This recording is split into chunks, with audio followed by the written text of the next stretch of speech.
Good morning students, today we will talk about the vegetative propagation. कल मैंने आपको asexual reproduction के सारे मेथड बताए थे। आज हम वेजिटेटिव प्रोपेगेशन करेंगे।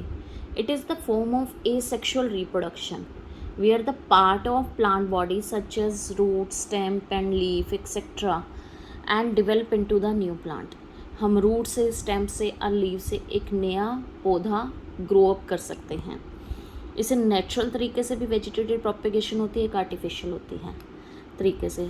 नेचुरल से होती है बाय रूट्स, जैसे स्वीट पोटैटो, डालिया, इसकी रूट बस लगा दी और नया प्लांट ग्रो अप हो जाएगा।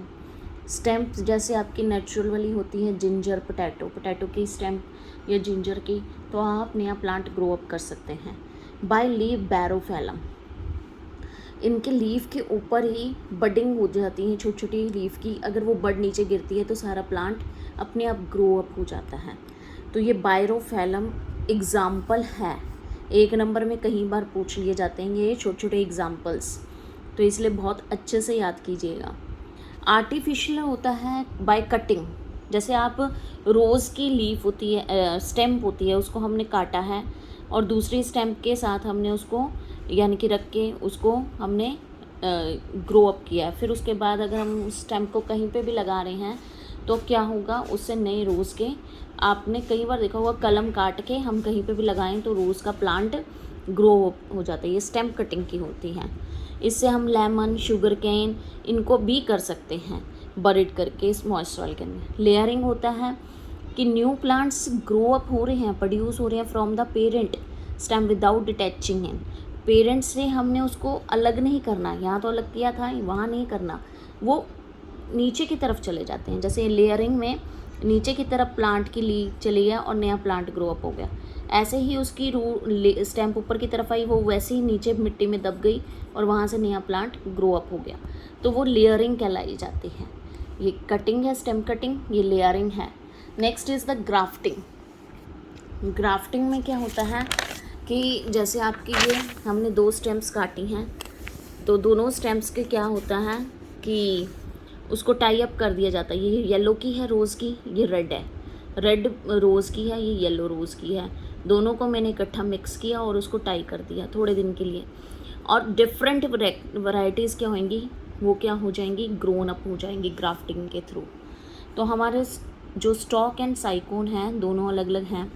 ये basal part of which graft or scion is placed, basal part नीचे वाला, साइकोन ये अपर पार्ट होता है इन विच द ग्राफ्ट किया जाता है अटैच टू द स्टॉक। तो दोनों में डिफरेंस ये है। Forms the extensive root system, ये रूट सिस्टम को एक फॉर्म करेगा और वो शूट सिस्टम को यानी कि फॉर्म करेगा। एडवांटेजेस क्या हैं वेजिटेटिव प्रोपेगेशन के? इट इज़ अ चीप और रैपिड मेथड है, and bye vegetative propagation plants can easily be introduce into the new areas, वहाँ हम ग्रो कर सकते हैं। डिसएडवांटेज क्या है? It does not produce new varieties, नई वैरायटी तो नहीं है, जो पुरानी मिली है उसी से ही हम आगे ग्रो अप कर रहे हैं। एंड जो plants lose vigour when grow rapidly और प्रोन टू डिजीज़ हो जाता है। अगर कोई हमने प्लांट की रूट या शूट या स्टेम जो भी हमने किसी डिजीज़ वाली ले ली है, तो वो आगे डिजीज़ फैलने के पूरे पूरे चांसेस होते हैं प्लांट्स में। तो इसका जिस चीज़ का एडवांटेज है उसका डिसएडवांटेज भी पक्का होता है। नेक्स्ट आपका आता है इसमें टिश्यू कल्चर। टिश्यू का मतलब क्या होता है? द ग्रुप ऑफ सेल्स, ठीक है ना, तो उसी के ऊपर टेक्निक है। This is the technique of propagating plants by culturing cells or tissue in a culture system या मेथड। इसमें क्या होता है कि हमारे पास क्या है, टिश्यू सैंपल है प्रिपेयर जो स्क्रैप्ड किया है फॉर द पेरेंट प्लांट, उसको हमने इसमें डाल दिया, ठीक है। Tissue samples placed in agar growth medium containing nutrients and auxins. Auxins क्या होते हैं? हार्मोन्स होते हैं प्लांट्स के जो उसको ग्रो करने में हेल्प करते हैं। और फिर सैंपल डेवलप इनटू टाइनी प्लेटनेट्स, छोटे छोटे प्लेटनेट्स बन जाएंगे, और जब वो प्लेटनेट्स कंप्लीट हो जाएंगे तब उन्हें कंपोस्ट करेंगे हम टिश्यू कल्चर्स में, तो उसके अलग से फिर ग्रो अप करते हैं। जब छोटे छोटे और लीफलेट्स आ जाएंगे तो हम उसको नीचे की तरफ लगाएंगे। तो एक लैब में हमने कल्चर डेवलप किया जिससे हमने एक ग्रुप ऑफ सेल से एक नया प्लांट, एक नया पौधा ग्रो अप किया।